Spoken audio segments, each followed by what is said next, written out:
So you want to look at your current reality as your inner world pushed out. And all that simply means is that all of your experiences, all of the people that makes up your world are just showing you different parts of yourself, especially the ones that trigger us. The biggest one for me this week, because as it's Scorpio full moon, we've been working a lot with relationships, in my client circle. And one of the things that a lot of people find it hard to accept is that you summon certain behaviors in people. You call out the behaviors, you call out the pattern or the habits, either through karmic contract one, and that tutor is like stamping, endorsing what I'm saying, either through that karmic contract one or through that unconscious patterning of your psyche, of your heart space, of your body, of a nervous system that's just been heavily traumatized. And as a result, the response in which you're getting from your world could either act as a wake up call or something that pulls you further under.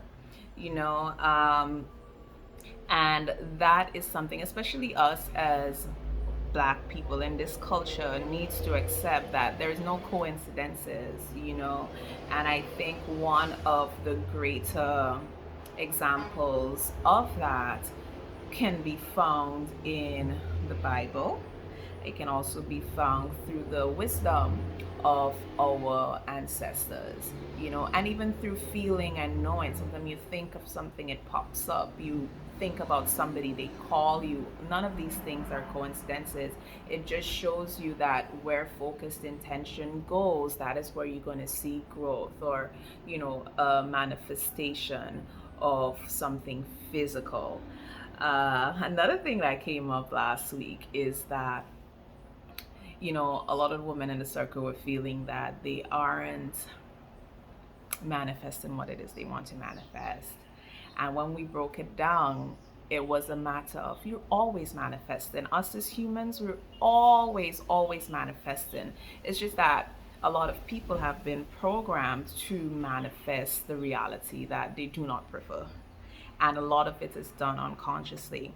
So the moment we become very conscious of our actions or just conscious of our body, our space, like conscious of who you are, the space you take up, that is the journey in now intentionally manifesting the life that you want, or something that you want, or something that you want to be.